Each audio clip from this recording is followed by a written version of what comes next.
Hello everyone, my name is Chris and welcome back to another game review. Today I'm gonna be reviewing Sifu, and as usual I'm quickly gonna go through the story of this game to tell you in short what this game is all about.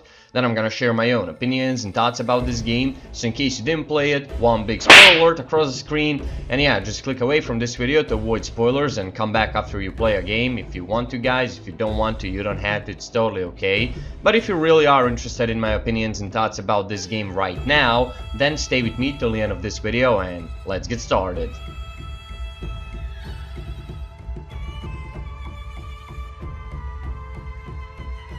Alright guys, Sifu is a single-player, third-person action beat-em-up game that's been released this year. It's been developed by Slowclap, it's been developed in Unreal Engine 4, and story of Sifu starts off by putting you in the shoes of the main villain called Yang, who at the beginning of the game comes to this place where he was raised and trained into martial arts and kung fu and all that. And with the help of his followers, he murders old Sifu, which is basically master of martial arts and kung fu, and person who trains others into kung fu and martial arts. And they murder him, but there is a child that witnessed the murder, the child of Sifu, and you also get to pick at the beginning of the game whether that child is going to be male or female, because that's going to be a character you're going to be playing with for the rest of the game. And once you do that, one of the Yang followers also kills the child, but the child survives because of the magical pendant that brings him back to life. And when the child turns 20 years, they start to seek vengeance on Yang and his followers, and that's pretty much the entire story of this game. So if you're expecting some extremely deep story from this game with like a lot of emotions or backstory, a lot of cutscenes, you're just not gonna get that. Story of this game is very simple, pretty straightforward. It's about vengeance and that's it. It's just good old-fashioned revenge, and I liked it. I actually really enjoyed it. However, I did expect it to be more dramatic, especially at the end. But yeah, altogether I enjoyed the story of this game.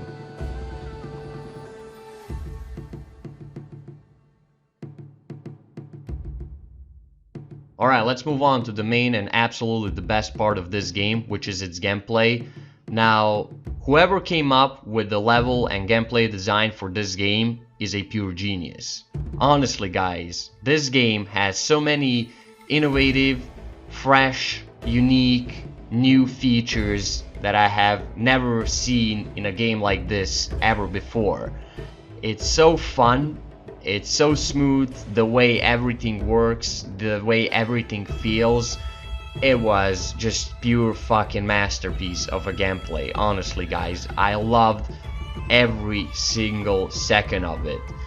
First of all, this game has only 5 levels, and I know that sounds little, and it is, but it's once you finish the game.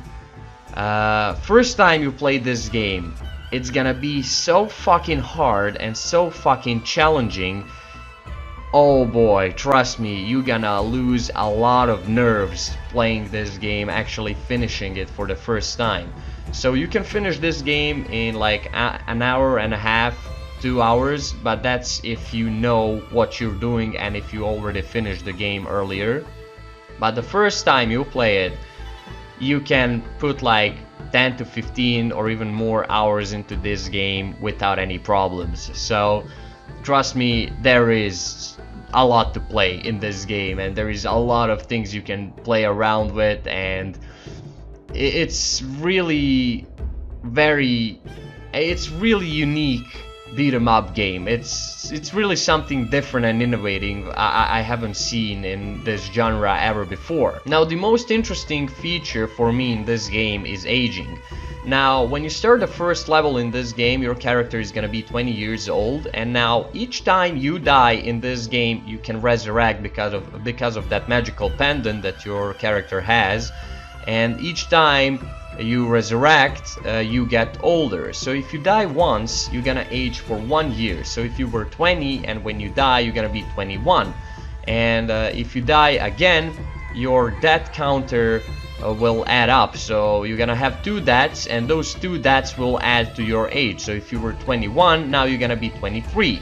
So that's how it works. Basically, your deaths add up to your age, and you can decrease the amount of deaths by killing the enemies that killed you, or just finishing the combat situations without dying or whatever, and you know that counter will eventually drop.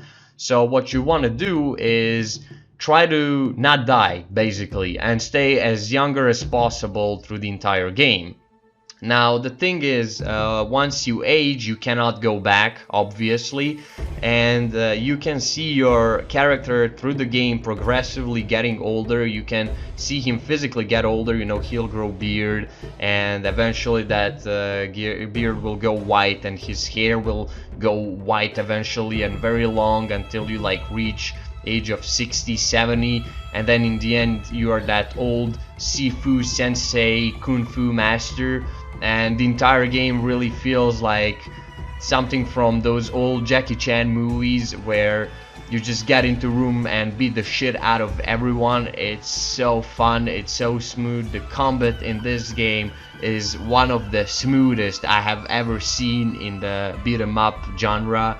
There is no like indicators that your enemy is going to attack you. You really have to watch out for the animations, and everything is about blocking, dodging, parrying, timing the attacks, decreasing the enemy stamina, watching out on your stamina. Once they break your like stamina or structure, they can defeat you easily. You can die very easily in this game. You can also use like melee weapons in this game, like bottles, machetes, baseball bats. You can use the environment around you. You can like push chairs and objects on your enemies, and then they fall on the ground, and you can punch them in the face while they're on the ground. There is so many combos and skills you can unlock and perform in the combat. There is so many things you can just do in this game. This seems like a little game, but it's not. There is actually so much about this game. The combat is like the main part of this game, and once you get into it, you actually see how much stuff there is you have to watch out for, and how much there is to learn about this game. Trust me, there is more to learn about this game than you can possibly imagine. Now you have this starting room where you select levels. So from this room you can select the levels, and thing about the levels is that you can't go back to them younger. The only way to do that is to replay the previous level before the one you wanted to go at, and actually finish it younger. So you're gonna start that level at the age you were when you reached it. So you cannot get younger. You can only get younger by replaying the previous levels, and that makes this game so challenging. That's what makes it so interesting, and the replayability of this game is what actually makes it so fun. You're gonna replay those levels so many times. You're gonna fight those bosses so many times. There are 5 main bosses you have to defeat through the entire game. You can even spare them to change the ending of a game. I only managed to spare the first boss, and other 4 were just impossible for me to spare. But yeah, you can do that as well. And boss fights are wow. That thing in this game is just so hard first time. Once you figure out the tactic against the boss, then it's easy. But until then, oh boy, you're gonna die so many times. For example, you're gonna reach first boss at the age of, I don't know, 20, and you're gonna be like 30 or 40 until you beat him first time, until you figure out what he does, what are his moves, and until you figure out the tactic against him. And game also has so many different enemies. You have these fat enemies, for example, that are huge guys and will throw you on the ground and slam you against it and take a lot of your health, so you gotta watch out to avoid their heavy attacks. and it's best to fight them with the objects around you. I don't know, like throw the bottle in their face, push the money bag under their feet, or you know, beat them up with a melee weapon. It's much easier that way. Then you have these regular enemies that are very easy to beat. You hit them a few times and they're down, and then once you drain the enemy's stamina, you can always execute this finisher by pressing X on your keyboard, and your character will always do some really cool shit like animations where he just beats them up. And there is so many different animations. Like if you're standing next to a wall while you are executing the enemy, he's gonna slam his head on the wall or something. If you are next to a chair or something, he's gonna slam his head against that chair. If there is nothing around, then he'll just, you know, perform some other animations. So animations are affected by the environment, and it's really freaking cool. It really makes a lot of sense, and it just looks so cool. There is so many different animations, and I can't imagine the amount of work devs put into them, and the time it took them to like record all these animations and implement in the game. Just from that side, the game itself is already impressive enough, not to talk about all the other things. You also have these powered enemies that you can like attack and try to execute, like, but once you try that, they will defend themselves against your execution attack, and they will like turn into that rage mode, and then they're much stronger, they're throwing stronger attacks, and they're harder to beat. So I really love all the different enemy variants that this game has to offer. There are also selective dialogues that do not affect the end of the game, but you can choose what you want to say to characters. And I also really loved how the character you play with is voiced. That's something that I really appreciated. A lot of games today lack of that, and this game did it right. So it was really fun to see that too. You can just reply with the answer whether you want it to be more calm or more aggressive. You know, it's totally up to you. It doesn't change anything in the game, but you know, it just kind of shows the player's personality. Now, skills in this game are also something that works slightly different than the other games. Now, you can unlock these skills permanently or temporarily. Temporarily unlocking skills is usually useful once you die. Every time you die, the game will offer you to unlock 1 or 2 skills, or how many depends by the score that you have. So you need to waste experience to unlock these skills.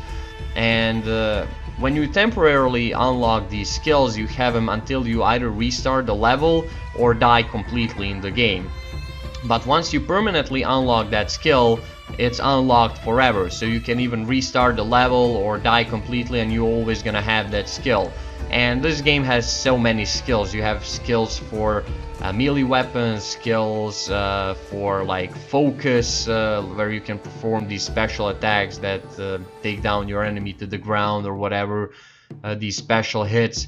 There is literally so many button combinations that you unlock with these skills.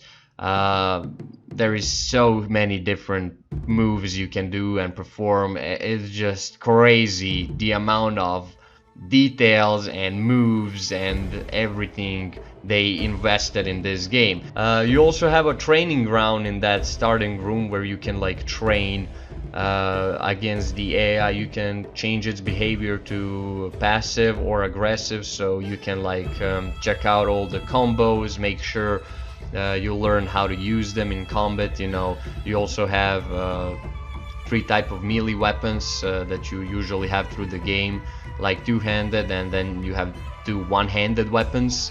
So you have these melee weapons that you can use to train in that training ground. So they really thought of everything, you know. Honestly, how else would you remember all these combos and button combinations and everything?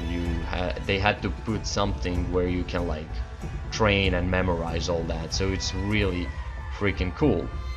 You also have this little board where you see all the gameplay features like this aging and structure. You can read all about that there. So this board in the same time is like the bio and info about your targets and the things you've collected through the levels, or you can, like I said, read about the features that this game has. So it's like a little tutorial board, so it has dual purpose, and I've read all about that, and I just sometimes like to sit and read these things that I've collected through the missions.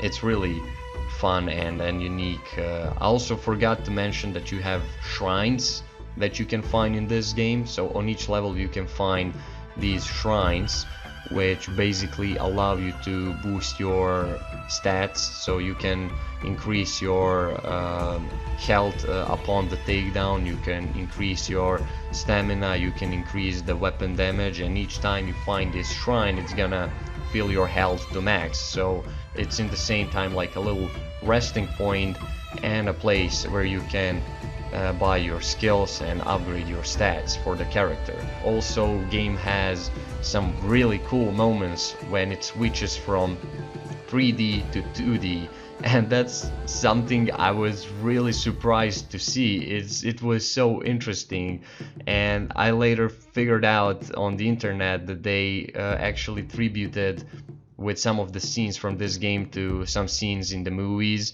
Like I remember there was the raid scene that looked exactly the same like in the movie, and it was actually tribute to that movie. So if you ever watch that movie, The Raid, there is two The Raid movies. I watched both of them, and they're both great fighting movies, and this game just tributed some of the movies. So there is a hallway scene in this game that is also from one of the fighting movies, and it switches to 2D, and it's literally the same thing like in that movie. You just fight alone against everyone, and enemies are just coming at you, and it looks so cool and interesting, that switch from 3D to 2D. It's so freaking fun and cool looking thing. Also, there is a little bit of parkour in this game, so you can vault around the objects around you, whether when you're walking around or in combat. So that also helps you. Like for example, if you see the bottle on the table that's not really that close to you, you can just roll over the table, grab the bottle and throw it at the enemy. So it's really fun, it's really unique. You really feel like that kung fu master just beating the shit out of everyone. And yeah, it's really one of those games that's something new, innovating, and fresh to gaming community. Honestly, this was something really new and unique for me, and that's why I respect this game so much. It's one of the best games that I've played this year so far. Definitely, I fucking loved every second of it. And if you're into those beat 'em up fighting games and all that stuff, I totally recommend you to check this game out. You are not going to regret it at all. It's a great fucking game.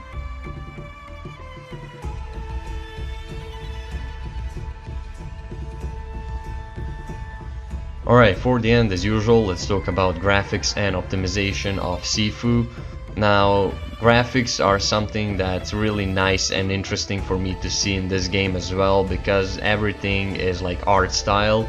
Now, it's not Borderlands art style, but it's still, you know, art style looking game, and it's cool. It's very simple, it looks really nice. Lighting in this game was also very well done, combined with that artistic style. I really liked it, you know, and the best part is that it doesn't require like strong computer to run this game. You can like play this game on pretty much any computer today on all ultra maxed out settings without any problems.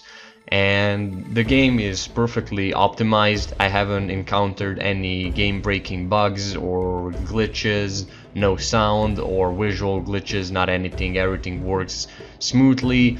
Game sometimes frame drops for a second or two when you pass through the door and the room in front of you loads, but that frame drop literally lasts for like a second or two and then it's gone, so it's not a big deal at all.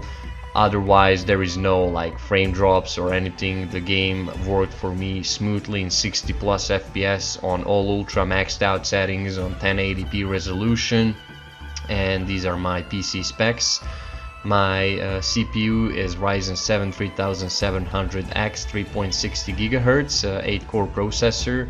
My GPU is RX 5600 XT 6 GB GDDR6, and my RAM memory is HyperX Fury 16 GB DDR4. So yeah, it's kind of pointless for me even to say these PC specs for a game like this, because my PC handled this game without any problems.